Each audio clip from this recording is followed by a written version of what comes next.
오늘 우리가 읽은 말씀을 가지고 미가에게 임한 여호와의 말씀이라는 제목으로 함께 말씀 나눌 때 깨닫고 은혜 받는 시간이 되었으면 좋겠습니다. 요나서는 지난번에 한번 강해를 했기 때문에 요나서는 건너뛰고 미가서를 이렇게 말씀을 나누도록 하겠습니다. 우리가 하나님의 자녀가 되었다는 것은 무조건 하나님의 복을 받게 되었다, 이것을 말하는 것이 아니라, 오히려 하나님의 자녀가 되었다는 것은 우리 안에 있는 죄와 욕심을 하나님의 은혜 가운데 버리고 하나님의 그 사랑과 또 이웃을 위해 헌신하며 또 세상 가운데에서 선과 정의를 행하며 살아가도록 하나님께서 우리에게 기회를 주신 것이다 라고 생각해야 합니다. 그런데 사람들이 이런 것을 모르고 하나님과 우리와의 관계를 축복으로만 생각하기 때문에 하나님이 이렇게 주신 놀라운 기회를 헛되이 날려버리는 경우가 많은데, 하나님은 그 모든 것을 그냥 지나가는 분이 아니라 반드시 하나님이 주신 능력과 축복을 헛되이 사용하면 그거에 대해서 무섭게 하나님이 심판하신다는 것을 오늘 미가서는 이야기하고 있습니다. 이 미가 선지자, 그러면 예수님의 탄생을 예언한 것에 대해서 유명합니다. 그래서 베들레헴 에브라다야, 너는 유다 고을 중에 작을지라도 너에게서 이스라엘을 다스릴 목자가 나올 것이라고 예언한 사람이 누구냐면 미가입니다. 또 미가 선지자가 이렇게 몇 장 안 되지만 7장까지밖에 없지만, 이 미가 선지자가 구약에서 유명한 이유가 뭐냐면, 이 미가 선지자가 예루살렘의 성전이 파괴될 것을 예언했기 때문에 그래요. 미가서 3장 12절에 이렇게 말하고 있는데 내가 읽어드리겠습니다. 이러므로 너희로 말미암아 시온은 갈아엎은 밭이 되고 예루살렘은 무더기가 되고 성전에 사는 수풀의 높은 곳이 되리라. 예루살렘 성전이 무너져 내릴 것이다, 이렇게 미가 선지자는 예언했어요. 그런데 이것은 굉장히 당시 이스라엘 사람들에게는 충격이었어요.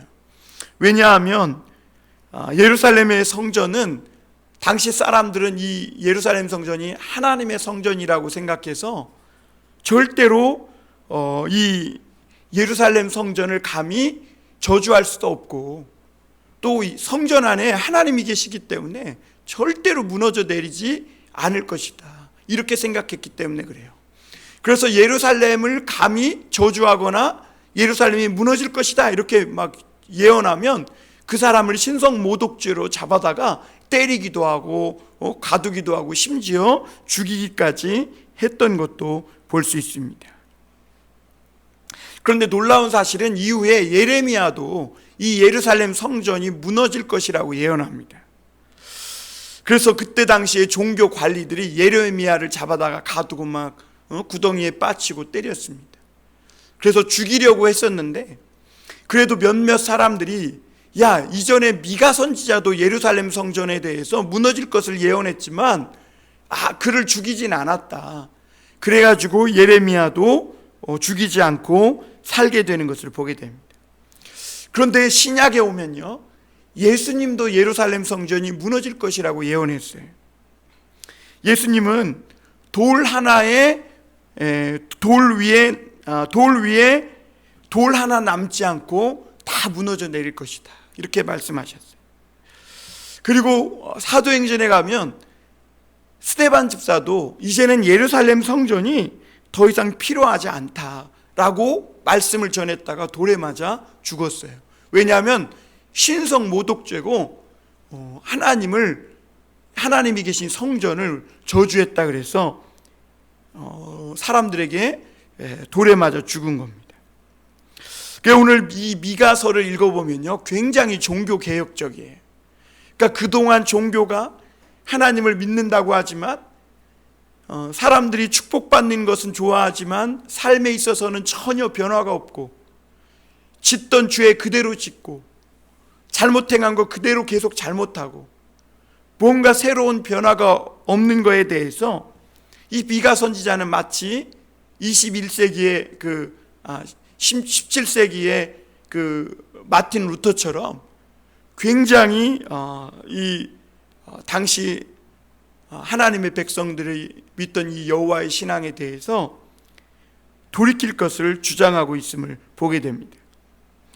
그래서 어느 정도로 이 미가 선지자가 종교개혁적이냐면, 당시 그때 사람들은 자기네들이 하나님을 믿고 있기 때문에 예루살렘 성전도 망하지 않고 절대로 자기네 나라도 망하지 않고 하나님이 지켜주실 것이라 믿었어요. 왜냐하면 자기네들에게는 이 하나님이 있다는 거죠.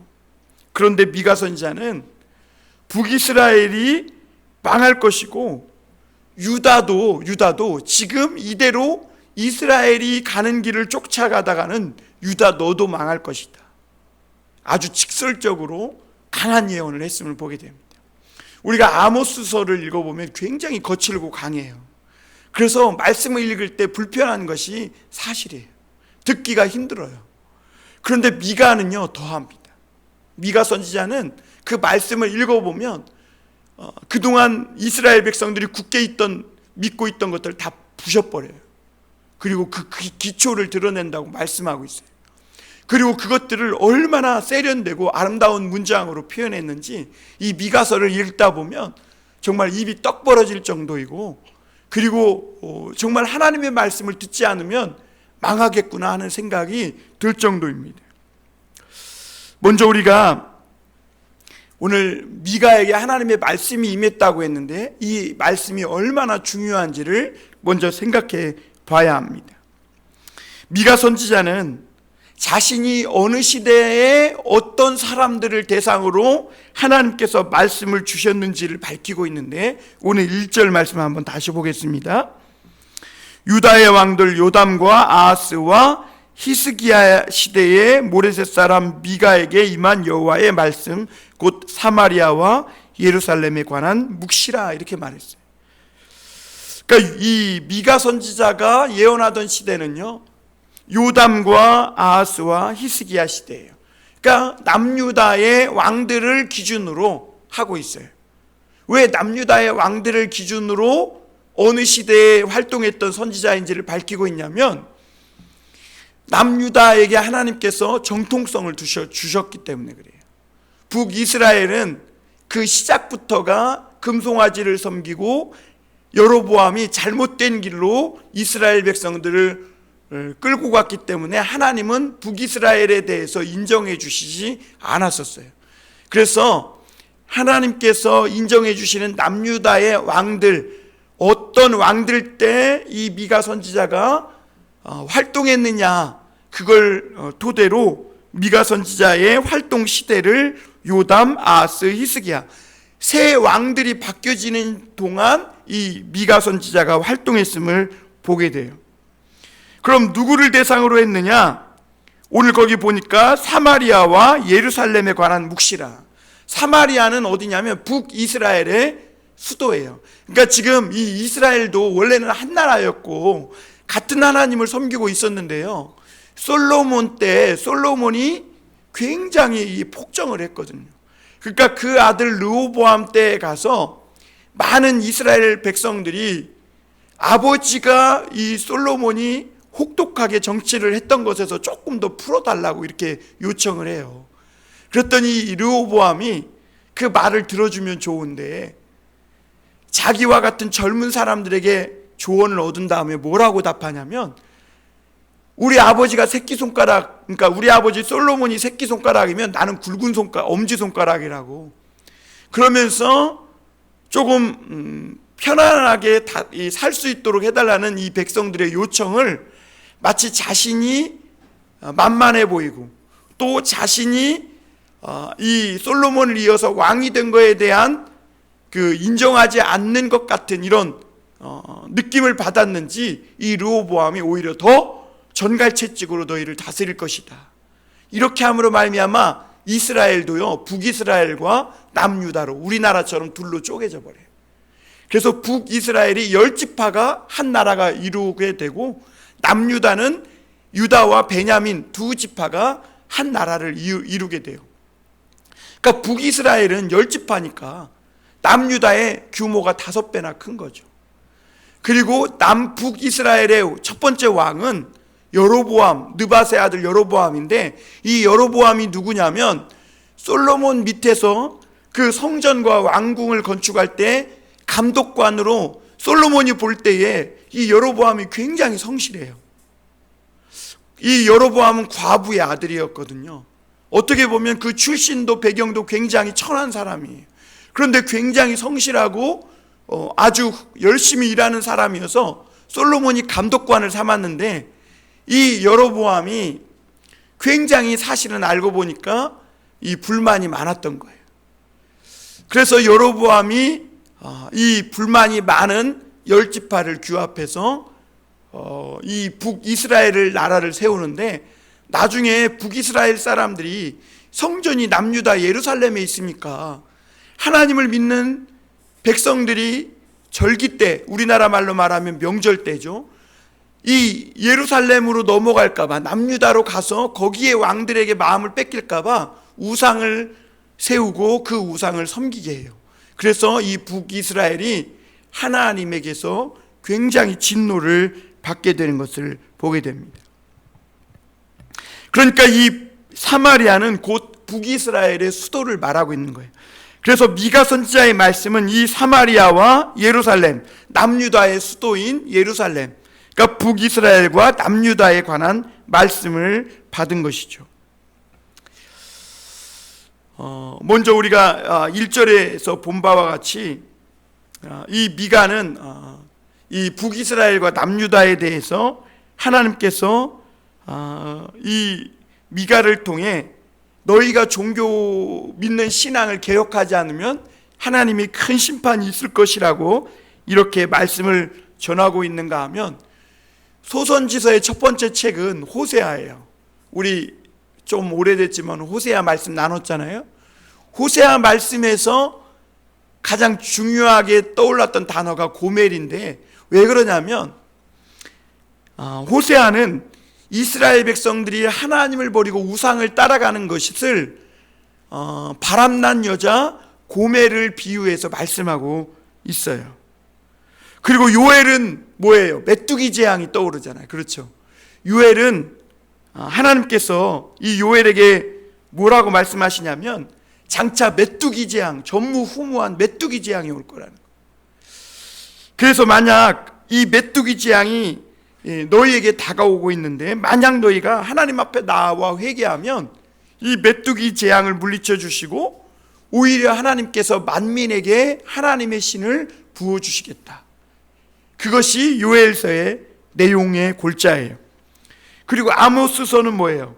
북쪽 이스라엘의 부패가 하나님께서 보실 때는 자기네들은 아주 맛 좋은 과일처럼 막 싱싱하고 아주 여름 과일처럼 막 물도 많고 맛있는 과일처럼 이렇게 생각하고 있지만, 하나님이 보실 때는 겉보기에는 그렇다는 거예요.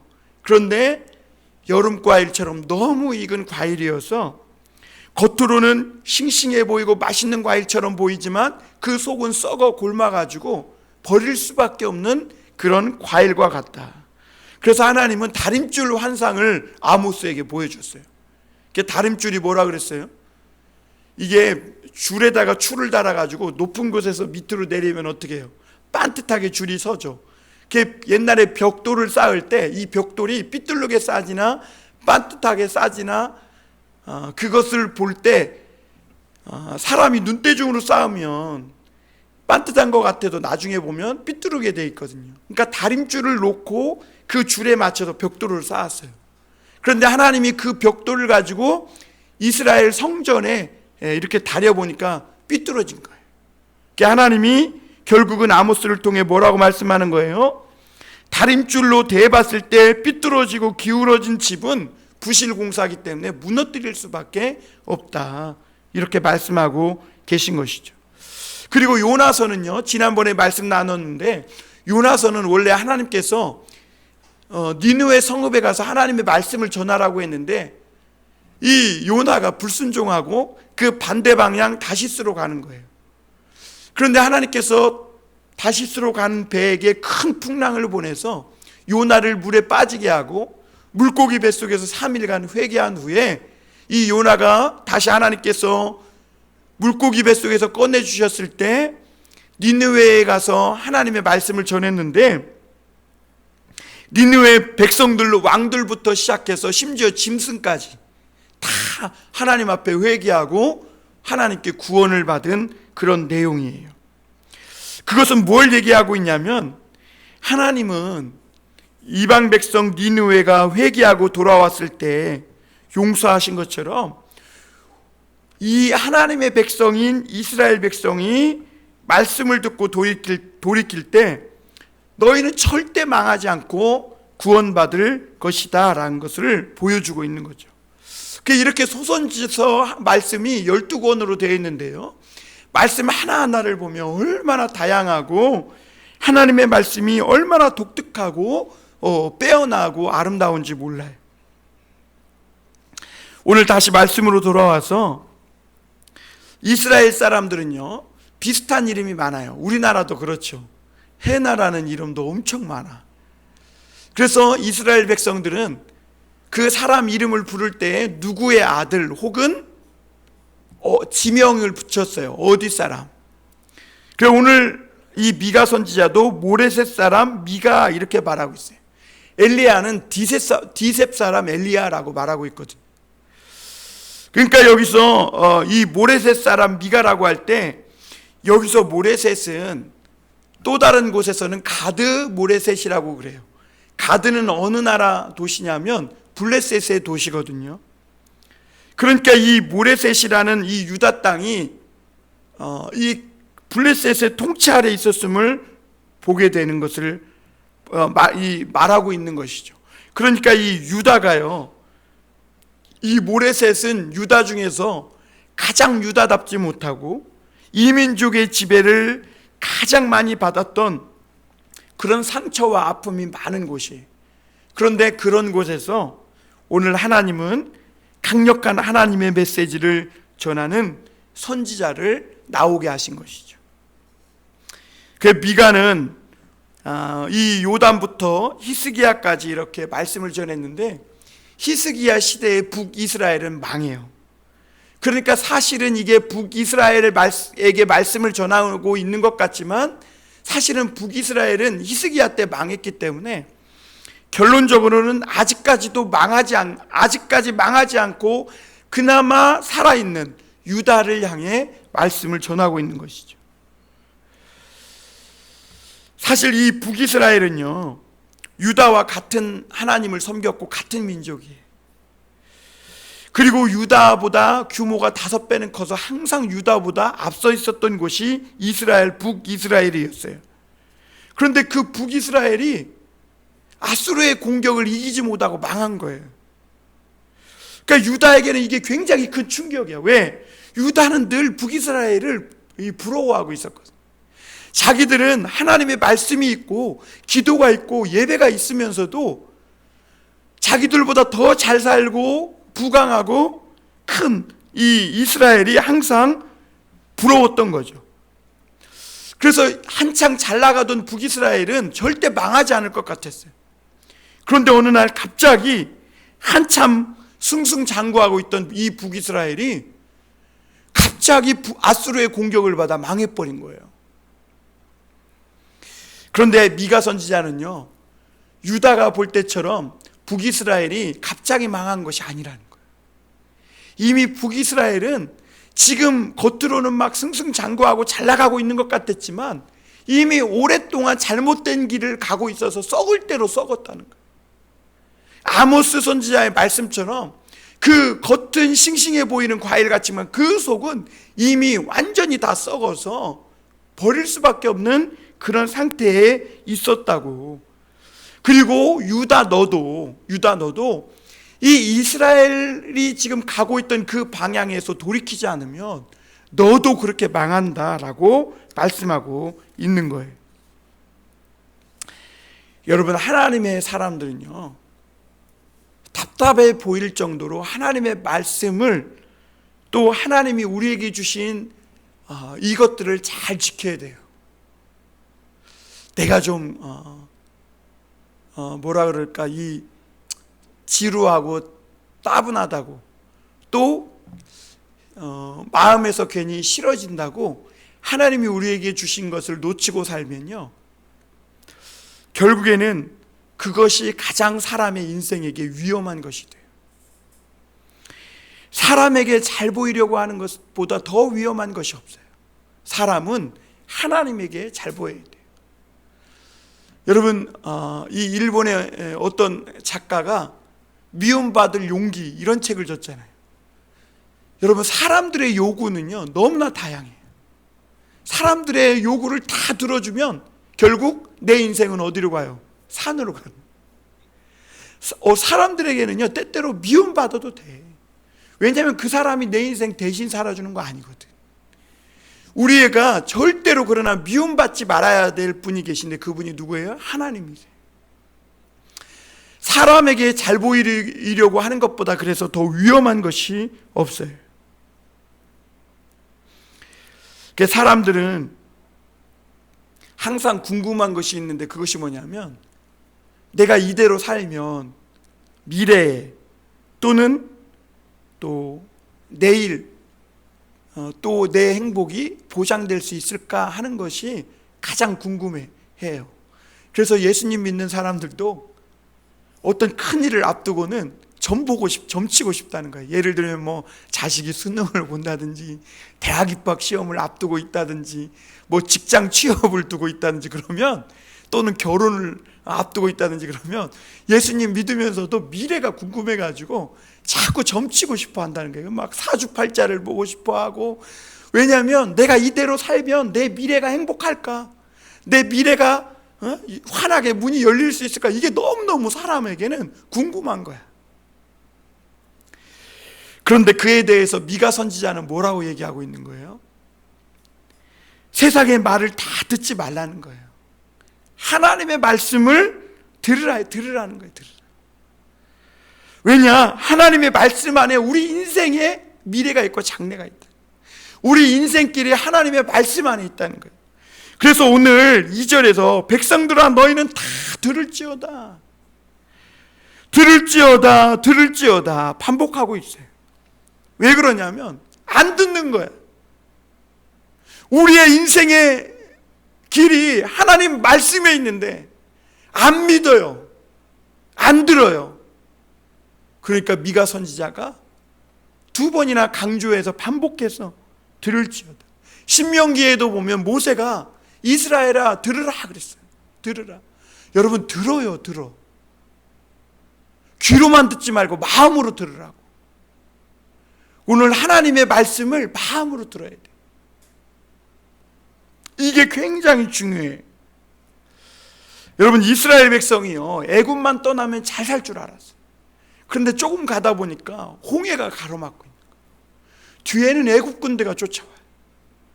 그러니까 다 조금 가다가 애굽을 처음에 빠져나올 때, 하나님의 기적 속에서 애굽을 빠져나올 때는 다 막 샴페인을 터뜨리고 막 축복송을 부르고 신나고 희망과 꿈으로 가득 차서 막 나왔어요. 그런데 얼마 못 가가지고는 홍해가 가로막고 뒤에서는 또 애굽 병거들이 쫓아오니까 얼마 못 가서 절망하고 낙심해서 막 소리를 지르기 시작하는 거예요. 그러니까 모세가, 하나님의 사람 모세가 안심시켜요. 너희는 가만히 서서 하나님이 우리를 위하여 행하시는 구원을 보라는 거예요. 구원을 봐라. 소리 지르지 마라. 안심시켜줘요.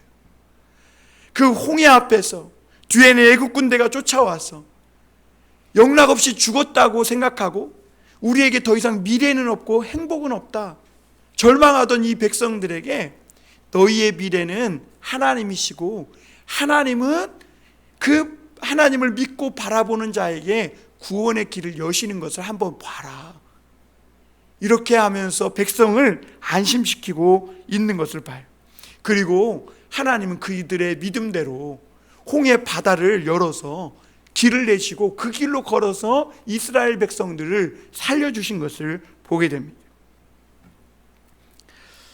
사람들은요 자꾸 세상 속에 내 미래가 있을 거라고 생각해요. 세상에서 집 사고 돈 벌고 좋은 직장 들어가고 그러면 거기에 내 미래와 행복이 있을 걸로 생각하지만, 여러분, 우리의 미래와 행복이 하나님의 말씀에 있지 절대로 세상에 없어요. 그러면 세상에서 돈 많은 부자와 막 좋은 취업 그 직장 다니는 사람은 다 행복하게요. 그런데 오늘 어떤 한 뉴스를 보니까 대기업에서 막 많은 연봉을 받고 다니던 어떤 부부가 더 이상 이렇게 살 수는 없다. 새벽 2시에 퇴근하고 이렇게 살 수는 없다 그래가지고 시골로 가서 단독주택을 살아가지고 새로운 삶을 출발했다 그래요. 왜냐하면 거기에 행복이, 미래가 없다는 것을 그 부부는 본 거죠. 여러분, 그러나 말씀을 따라가면 길이 열리게 되고 우리 인생에게 살 길이 생기고 하나님의 축복이 따라온다는 거예요. 그런데 반대로 세상에 미래가 있을 것처럼 그렇게 생각하고 세상을 따라가면서 하나님의 말씀을 무시하잖아요. 그럼 세상에서 아무리 죽도록 일해도 그것이 헛것이 되고 결국에는 같은 자리만 맴도는 다람쥐 쳇바퀴 도는 인생이 되다가 결국에는 그걸로 끝난다는 거예요. 하나님의 말씀이 왜 우리 인간에게 중요하냐면, 이 말씀은요, 우리가 하나님을 향해 생명의 길로 나아가게 하는데 능력이 있어요. 그러니까 바른 길을 치고 나가게 하는 능력이 되는 거예요. 그래서 오늘도 하나님의 말씀을 들어야 돼요.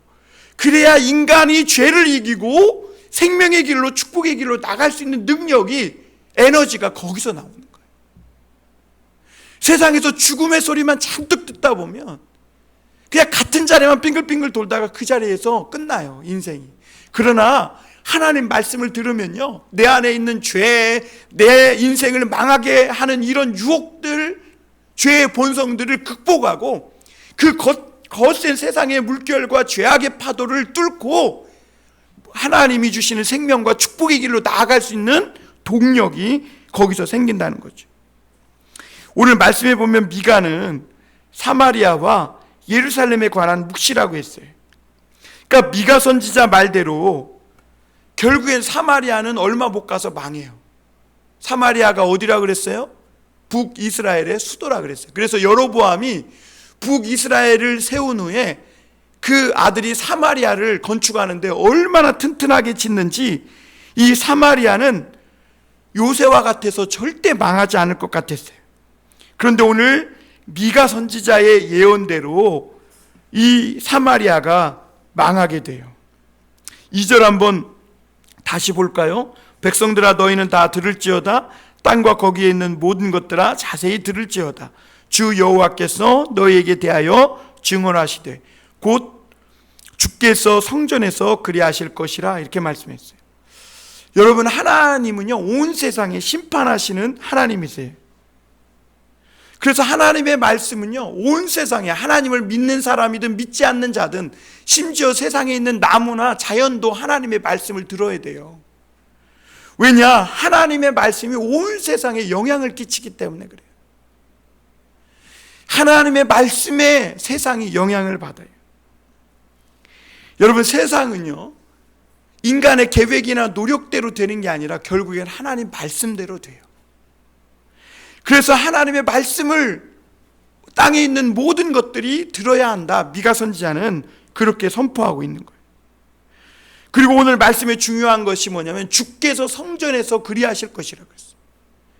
하나님은 세상의 모든 곳 중에 성전을 구별하세요. 왜요? 성전에서 하나님의 말씀이 나오기 때문에 그래요.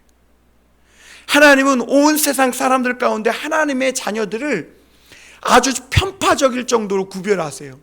그래서 하나님의 자녀들에게 모든 은혜와 축복을, 말씀을, 하나님의 물질적인, 영적인 모든 축복을 다 부어주세요.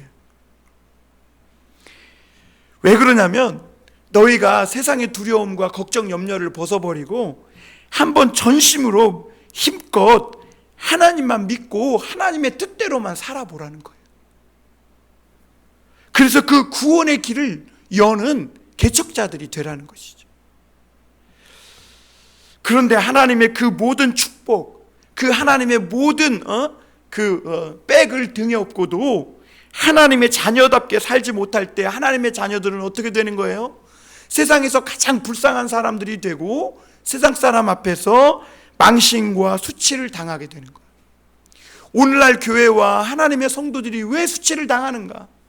하나님의 그 놀라운 축복과 능력과 은혜를 등에 업고도 하나님의 자녀답게 살지 못하는 거예요. 그러니까 도리어 그것이 수치가 되는 거죠, 변해서. 그리고 오늘 우리가 또 한 가지 생각해 볼 것은 하나님의 임재는요 두렵다는 것이죠. 여러분, 하나님의 임재는요 하나님의 말씀 안에 있으면 그것은 거룩함으로 하나님의 영광으로 나타나요. 그런데 하나님의 임재라는 것은 하나님이 임하시는 거 아니에요? 그런데 하나님이 임하시면요 만약에 죄 가운데 있는 것들은 다 부서지고 가루가 돼요. 왜냐하면 죄는 하나님의 거룩하심과 충돌하기 때문에 그래요. 그래서 믿는 자들이 어떤 경우에도 잊지 말아야 될 것이 있는데 그것이 뭐냐면 두 가지인데, 첫째, 하나님이 어떤 분이냐 하는 것이죠. 미가야라는 뜻이 뭔지 아세요? 미가라는 뜻이 미가야의 약자인데 여기서 야는 하나님이라는 뜻이에요. 미라는 것은 의문사예요. 누군가라는 의문사. 그래서 미가야 그러면 하나님은 어떤 분이신가 라는 뜻이 바로 미가야라는 뜻이에요. 그래서 미가 선지자는 그 이름에 하나님은 누구신가 라는 의미를 가지고 있어요. 그리고 또 한 가지 우리 믿는 자들이 잊지 말아야 될 것이 하나님이 누구신가에 대한 것과 또 한 가지는 믿는 자들은 그럼 어떤 사람들이냐 하는 거죠. 하나님은 불 가운데에서 이스라엘 백성들을 만나셨고 하나님은 온 세상을 불로 만들 수 있어요. 하나님은 지금도요 땅 속에다가 불을 숨겨 놓으셨고 하늘에도 불을 숨겨 놨어요. 그래가지고 이 세상이 죄악을 저지르면요 불이 막 솟아올라서 솟구치게 되는 거예요. 여러분, 이 불같은 하나님, 그 하나님이 임하시면 어떻게 인간이 그 하나님을 감당할 수 있겠어요? 인간은 죄인이기 때문에 모든 죄를 불태우는 하나님을 감당할 수 없어요. 그래서 하나님은 모세에게 율법의 말씀을 주신 것이죠. 아무리 죄인이고 아무리 허물이 많아도 하나님의 말씀에 순종하면 누구든지 죄에서 용서받고 하나님의 모든 축복을 다 받는 거예요. 그래서 죄인이 불과 같은 하나님을 감당할 수 없지만 그 말씀에 순종하면 하나님은 용서해 주시고 우리 인생을 변화시켜서 축복해 주시는 것이죠. 그런데 이스라엘 백성들은요 하나님의 말씀에는 관계없고 자꾸 축복만 바라는 그런 마음으로 하나님을 보는 거죠. 그리고 생각하기를 신앙생활에 쏟는 이 힘과 노력과 열정을 세상 일에 쏟으면 성공하겠구나. 그래서 세상 일에 쏟아요. 그랬더니 진짜 성공했을까요? 못했을까요? 했어요.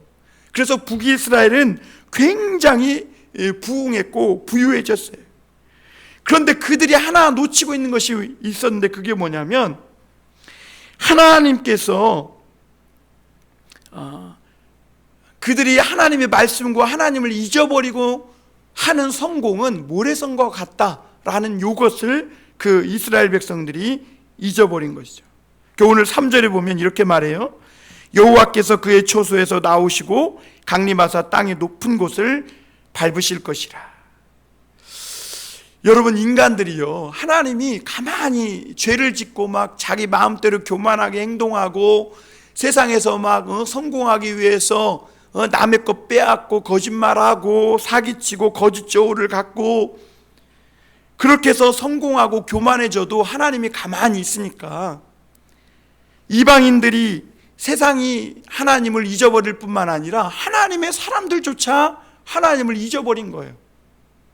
그러니까 하나님이 길이 참으니까 하나님이 안 계신 줄 알고 있는 거예요. 죄 지어도 뭐 아무 일 없네.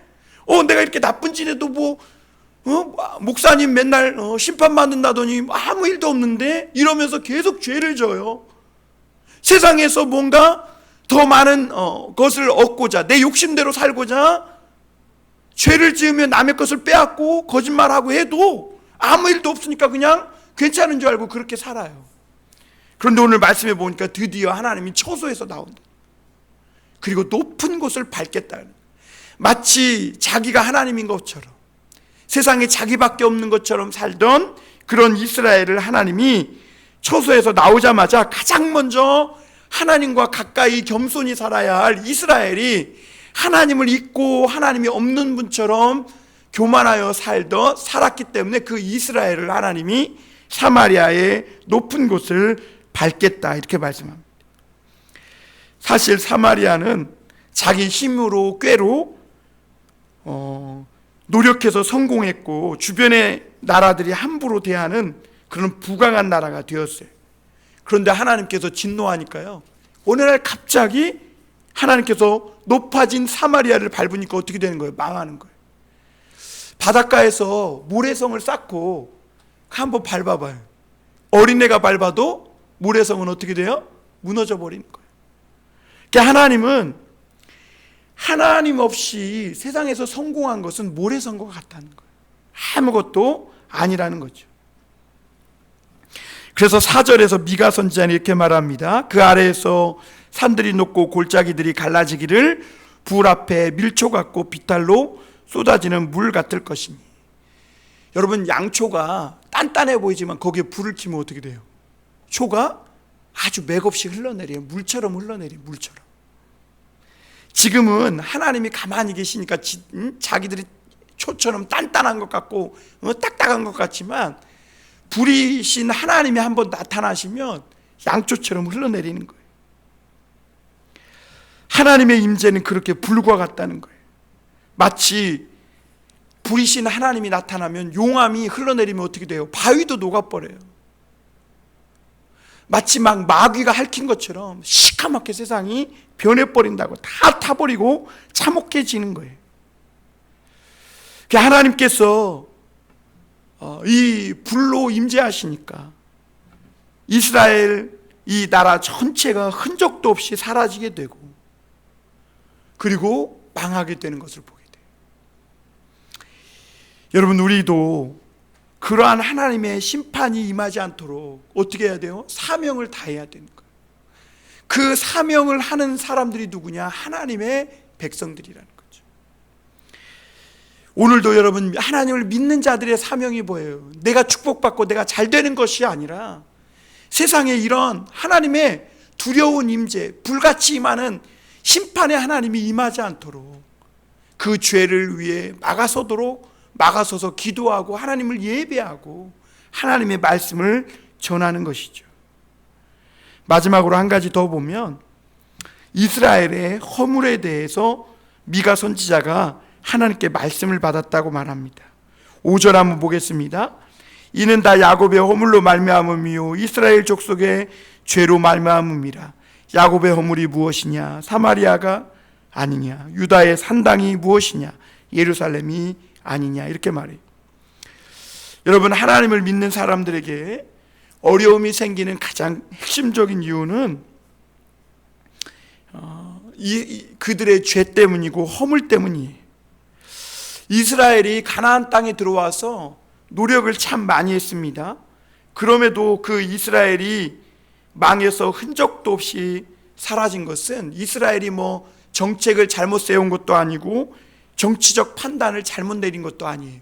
물론 그런 면도 있지만 정책을 잘못 세우고 정치적 판단도 잘못 세운 것은 그들의 이 삶의 기초인 하나님을 버렸기 때문에 그래요. 이스라엘의 허물은 뭐예요? 이스라엘이 이스라엘로 변화되지 못한 것이 바로 그들의 허물이에요. 그러니까 이스라엘이 이스라엘로 변화되어야 되는데 야곱 그대로 있는 거예요. 이스라엘과 야곱의 차이가 뭐예요? 창세기에 보면 이 야곱은 하나님에 대해 알지만 변화되지 못하고 세상의 어떤 성공에 대한 야망에 대한 것들을 그대로 품고 있는 사람이 바로 이 야곱이에요. 그러니까 하나님을 알아, 하나님을 믿어.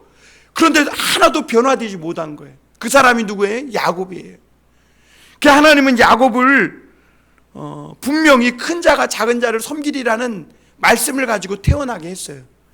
그러면 야곱은 하나님의 말씀을 믿고 살아가면 축복을 받아요.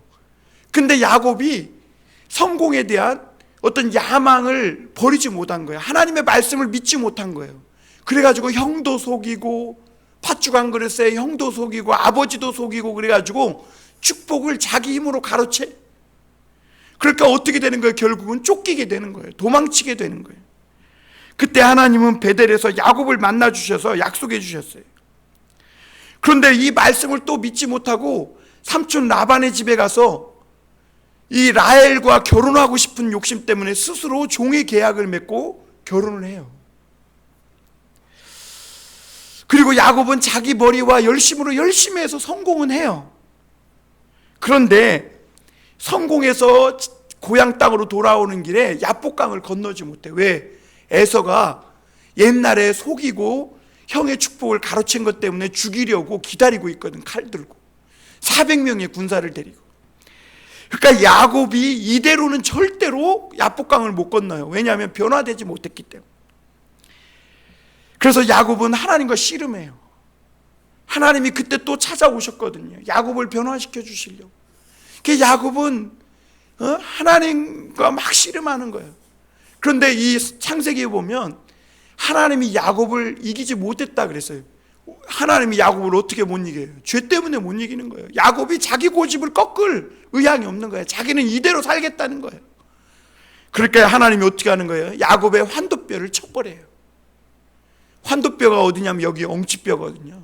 이 엉치뼈를 부러뜨려요. 그래가지고 자기 힘으로는 더 이상 살 수 없도록, 자기 힘으로는 도망치지 못하도록, 하나님께 붙들려 살 수밖에 없도록 만드셔요.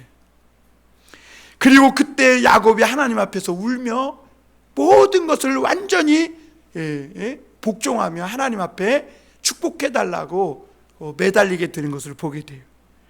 그때 야곱이 변화되고 하나님은 그 변화된 야곱에게 이스라엘이라는 이름을 주세요.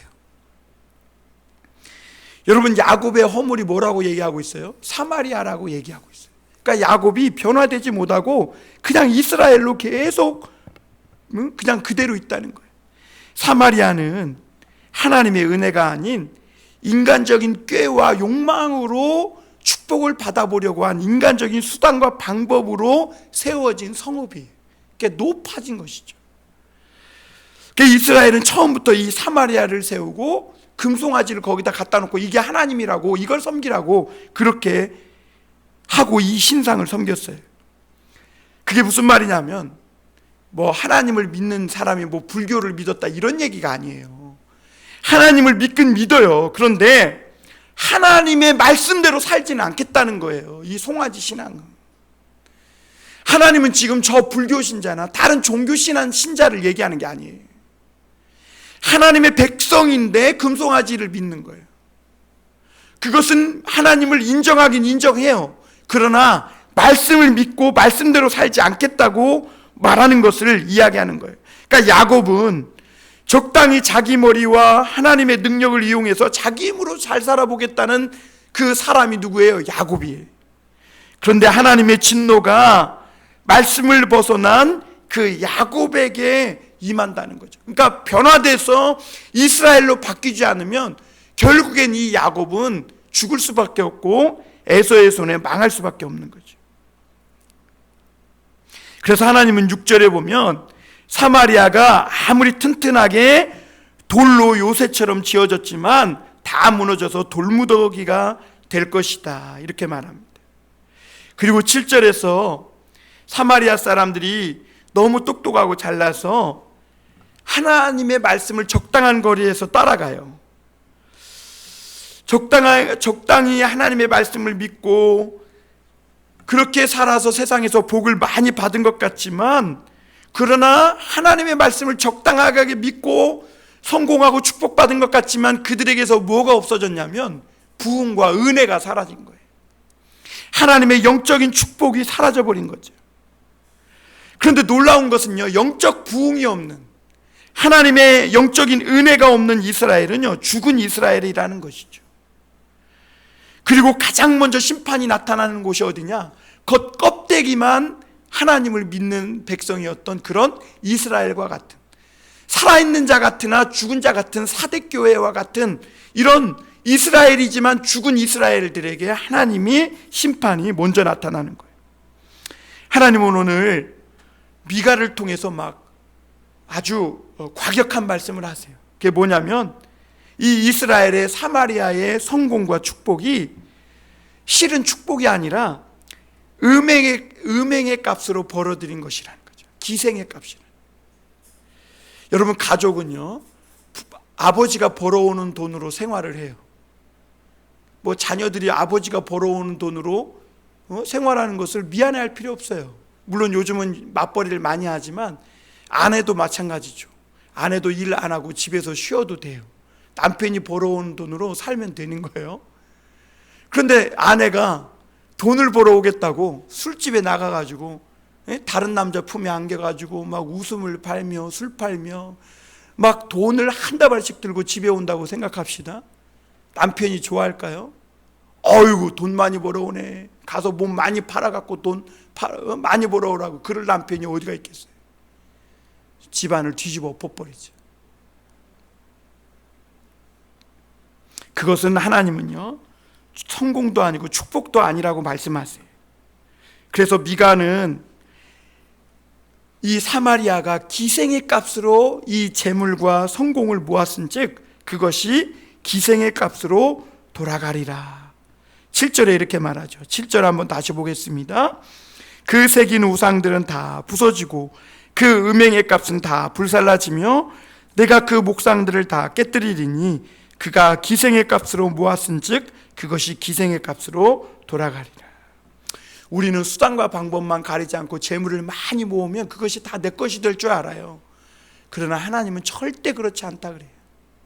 기생의 값으로 모은 건 반드시 기생의 값으로 돌아간다.